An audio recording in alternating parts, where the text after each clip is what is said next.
한 노인이 갓길 근처에서 좀 이상한 물건을 좀 발견을 했어요. 아주 심하게 훼손된 사람의 양쪽 팔입니다. 그런데 문제는 지문이 모두 도려내져 있었어요.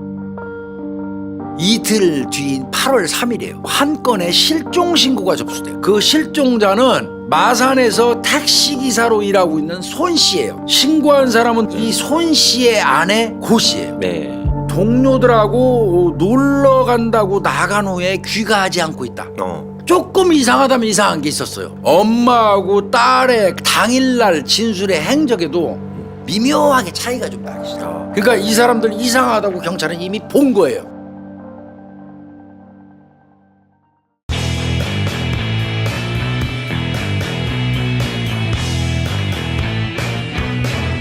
(2004년) 사건이거든요. 네. 8월 1일이에요. 한여름이겠죠. 한여름. 네, 그러네요.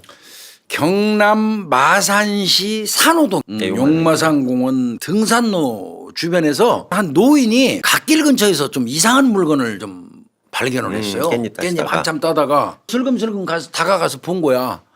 그 살펴보다가 으악 소리 난 거지. 뭔데요? 아주 심하게 훼손된 사람의 양쪽 팔입니다. 그래서 즉시 이 마산 동부경찰서에다가 신고를 해요. 그래서 이제 출동한 경찰관들이 자세히 살펴보니까 시신의 양팔은 갓길 옆에 그 텃밭에 마구 던져진 형태예요. 부패가 상당히 많이 진행되고 있었어요. 팔의 모양 크기로 봐서 성인 남성의 것으로 이게 판단이 됐고요. 네.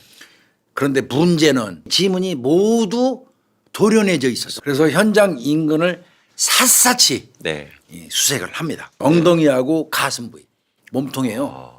흉부 등 시신의 일부가 또 발견이 됩니다. 가장 중요한 건 지문으로 신원을 확인해야 되는데 그렇죠. 예. 자 도려내 버린 데다가 거기다 또 불로 그을기까지 했어요. 그러니까 완벽하게 신원 확인을 할 수 없게 그렇게 만드는 거예요. 그러니까 뭐 경찰 입장에서는 이건 볼 것도 없이 토막살인 사건이에요. 네. 예. 당연히 그 주변에 있는 인근 CCTV 다 까겠죠. 이틀 뒤인 8월 3일이에요. 마산 동부경찰서로 한 건의 실종 신고가 접수돼요. 그 실종자는 마산에서 택시기사로 일하고 있는 손 씨예요. 53세의 남성인데 손 씨가 없어졌다는 거예요. 신고한 사람은 누구냐면 이 손 씨의 아내 고 씨예요. 네. 7월 29일 그 동료들, 그럼 택시기사 분들이죠. 예.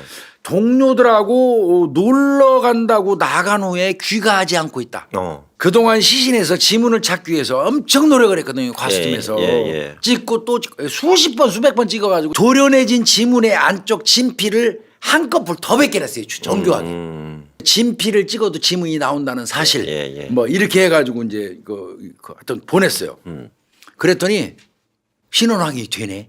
도와주세요. 택시기사. 네. 그래서 당일날 손 씨의 없어진 날 당일날 행적을 추적을 들어가요. 동료 택시기사들하고 놀러 간다고 나가고 안 했다고 그랬잖아요. 7월 29일 날 직장 동료들하고 낚시를 갔습니다. 그리고 아마 매운탕거리 잡아온 것 같아요. 돌아와가지고 동료들하고 함께 동료 택시기사 집으로 가요. 아마 거기 가서 매운탕 끓여 먹으러 간 것 같아요. 손 씨는 그럼 어떤 사람일까 확인을 해보니까 성격이 원만합니다. 누구하고 다툰 적도 없는 사람. 아내 고 씨 하나야 달랑 신고한 55세. 그다음에 딸 손 씨가 있어요. 26살짜리. 그다음에 현재 군에 가서 복무하고 있는 아들이 있어요.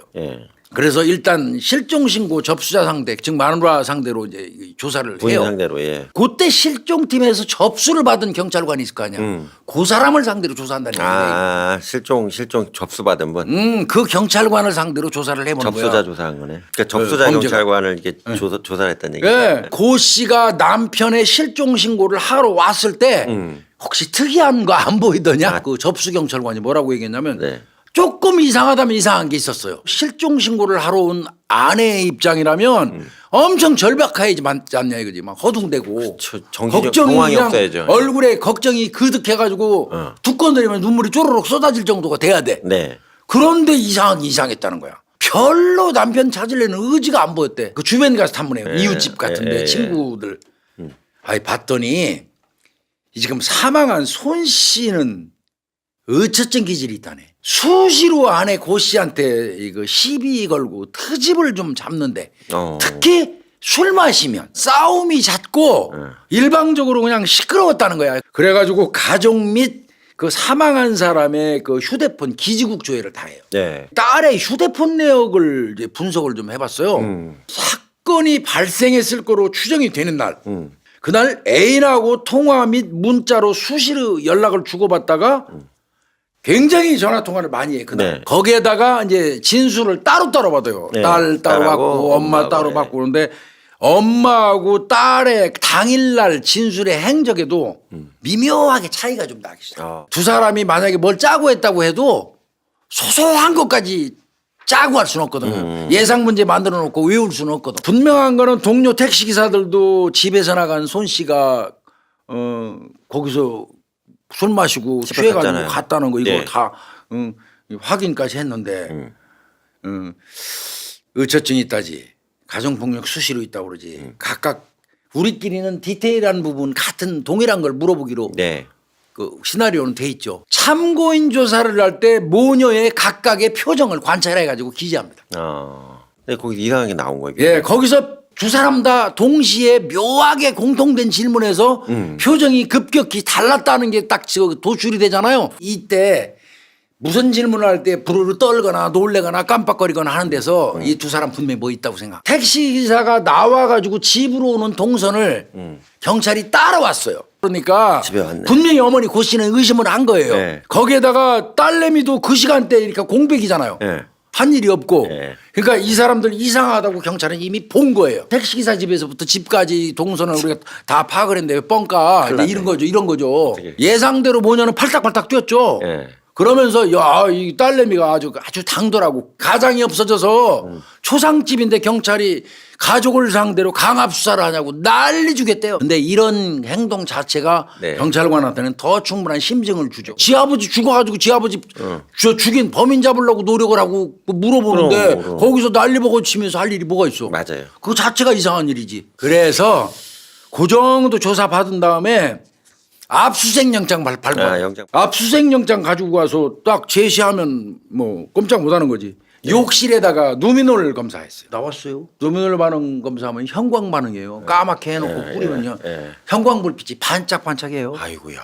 그런데 그게 나와서 경찰은 볼 것도 없어 이건. 다만 이제 그 형광 물질이 나오는 거는 피 자국이라는 거를 의미하고 그렇죠. 그거를 면봉으로 해서 미세하게 그걸 닦아 가지고 채집해서 또 국가서 의뢰해야 돼. 네. 그래서 그게 사망한 손 씨의 혈액 DNA가 같은지를 또 확인하는 절차가 확인해야죠. 2차 검사가 필요해요. 의처증 때문에 아주머니도 엄청 고생계를 하신다면서요. 네.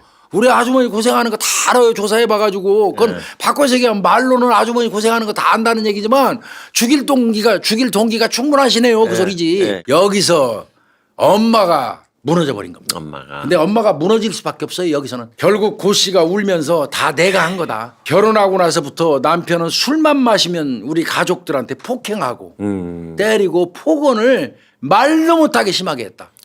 입에다 옮길 수 없을 정도로. 슬리시 문제가 좀 있고. 예. 그날 7월 29일 날. 네. 그날도 술에 취해서 남편이 귀가한 후에 흉기를 휘둘르면서 행패를 부려서 당할 만큼 당했대요. 그러다가 내가 순간적으로 격분해서 우발적으로 내가 남편을 죽였다. 이렇게 아내가 자백을 했어요. 네. 그래서 이제 나머지 시신은 어디 있습니까? 마산시 구산면 심리 야산으로 경찰이 출동을 해요. 네. 그래가지고 거기서 소은 씨의 머리를 발견합니다. 가장 중요한 건 머리였거든요. 너무하네. 머리만 없었던 건 공범 유무 따지기 위해서 경찰이 휴대폰 기지국 위치 추적 등에 의하면은 살해 및 시신 훼손 행위가 있을 당시 그 시간대에 딸 손 씨도 같이 한 장소에 있었어. 적어도 범행을 같이 했거나 아니면 조력 행위를 한 거지. 네네네. 이제 그래서 이 부분에 대해서 집중적으로 추궁을 합니다. 그러니까 이 어머니 고 씨는 내가 한 짓이라고 계속 주장하라고 딸은 또 갑자기 이제 그때 나타나고 엄마 잘못 없다.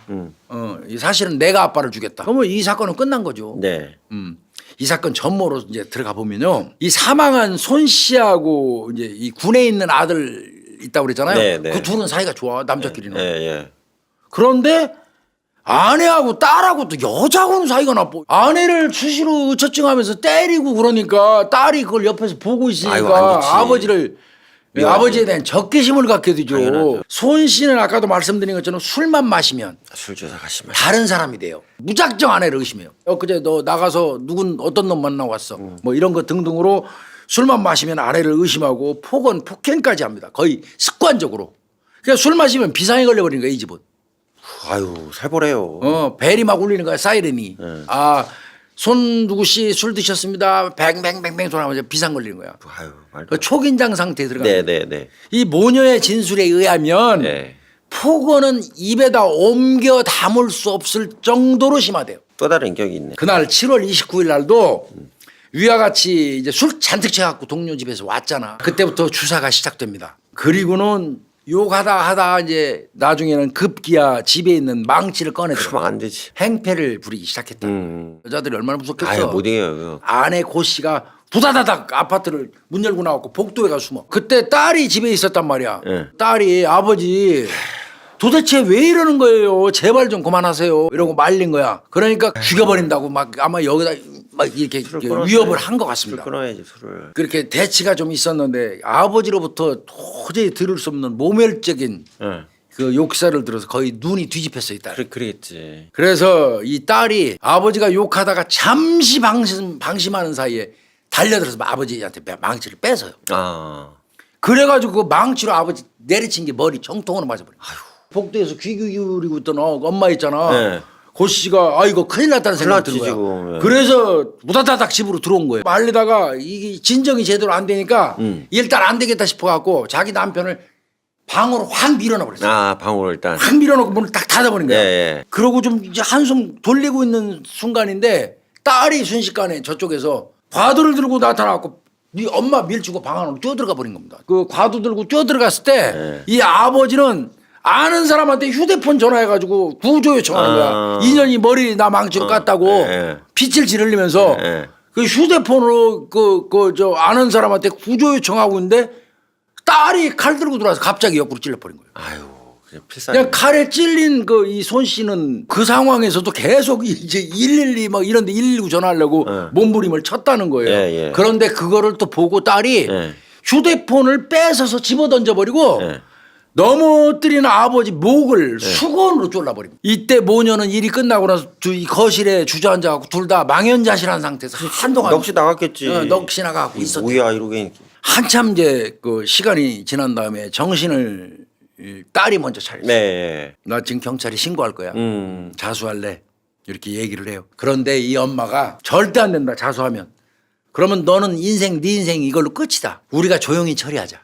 절단 내서 내다 버리자. 이렇게 제안을 했고 늦은 밤 두 예. 사람은 시신을 욕실로 들고 들어갑니다. 집안에 있는 톱, 칼 예. 이런 도구를 이용해서 약 3시간에 걸쳐서 예. 시신을 10등분합니다. 그리고 01시경에 네. 양팔, 엉덩이 부위, 예, 둔부, 예, 예. 가슴 부위를 비닐봉지에 넣습니다. 넣어가지고 집에서 약 한 700m 정도 떨어진 용마산 인근으로 가서 시신을 여기저기다 던져서 유기한 그게 거예요. 그거구나. 그러니까 01시부터 04시 사이에 이렇게 예, 흩뿌린 거예요. 예. 그러니까 제일 먼저 발견된 텃밭에서 용마산인 데서 발견된 게 이거잖아. 이 부위잖아요. 네, 네. 그렇게 하고 머리하고 양 다리는 집 욕실에다 보관을 합니다. 그러다가 다음 날 09시 30분경에 딸이 저 창원시 중앙동으로 가서 렌트카를 빌려와요. 알루미늄 찜통에다 담아가지고 집에서부터 한 30km 정도 떨어진 마산시 구산면 아까 얘기했던 예, 신미 시골에, 예. 야산에다가 안매장한 겁니다. 진짜 죽인 건 정말 누굴까? 둘은 서로 죽였다고 했지만 분명히 딸이 죽인 게 맞는 것 같고요. 네, 그게 네. 그래서 결국 엄마는 시신유기의 공범으로 봤습니다. 예, 자 어떻게 토막을 생각했는가? 그랬더니 이 둘이 동시에 얘기한 게 유영철을 흉내내서 시신을 토막내고 지문을 지웠다. 토막도 일반적으로 6토막이거든요. 네. 근데 10토막이잖아요. 유영철이는 17토막입니다. 그걸 모방하다 보니까 10토막까지 된 거예요, 이건. 경찰은 왜 애초부터 두 무녀를 의심했느냐? 일단 지문을 도려낸 행위가 면식범이라고 생각합니다. 거기에서 착안을 한 거고요. 피해자 주변인을 대상으로 해서 수사를 시작해서 네. 의처증 때문에 맨날 괴롭힌다는 얘기도 들었고요. 네. 그래서 경찰이 이 모녀는 애시당초 이건 이 의심스러운 그 용의자군에 뒀던 겁니다. 아. 제일 중요했던 거는 그러기에는 정말 너무 잔인하게 이렇게 토막도 내고 했단 네, 말이야. 네, 네. 근데 그게 의문이 풀렸어요. 뭐예요? 검찰이. 이 딸이 네. 정형외과 간호사예요. 인체에 대한 해부 지식이 있어요. 조사 후에 이 엄마 고 씨는 딸이 아직도 결혼도 안 한 그런 젊은 나이 26살 아이냐. 예. 제발 좀 선처해 달라고 예. 호소를 했습니다. 네. 딸은 자기가 범행한 거 이제 나는 평생 씻을 수 없는 죄를 졌다. 아버지를 죽인 패륜 범죄자니까 네. 그거는 뉘우쳐요. 그러면서도 의외로 담담한 모습이고요. 또 그러면서도 아버지에 대한 원망은 거두지 않았대요. 사는 게 너무 고통스러웠다. 술만 먹었다는 아버지가 들어올 때 얼굴 딱 봐서 술 먹은 것 같으면 오늘은 또 시작이구나. 이런 고통 속에서 살았다는 거예요. 2004년 8월 12일 날 구속됩니다. 그래서 그 다음 날 8월 13일 날 현장 검증을 했고요. 이제 재판에 들어갔어요. 네. 1심에서 이제 이건 당연히 존속살인, 사체 유기, 아우, 사체 세네. 훼손이죠. 세네. 어머니 고 씨는 징역 5년입니다. 사체만 훼손했으니까요.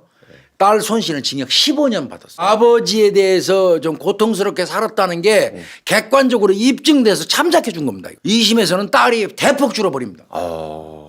8년으로 줍니다. 엄마는 이때 징역 3년에 집행유예 5년 받습니다. 마산 존속 살해 사건 어떻게 보면 가족의 비극입니다. 이 326회로 마산 택시기사 토막 살인 사건 정리하도록 하겠습니다. 감사합니다. 오늘 마칠게요. 감사합니다. 고생했습니다. 선생님. 네.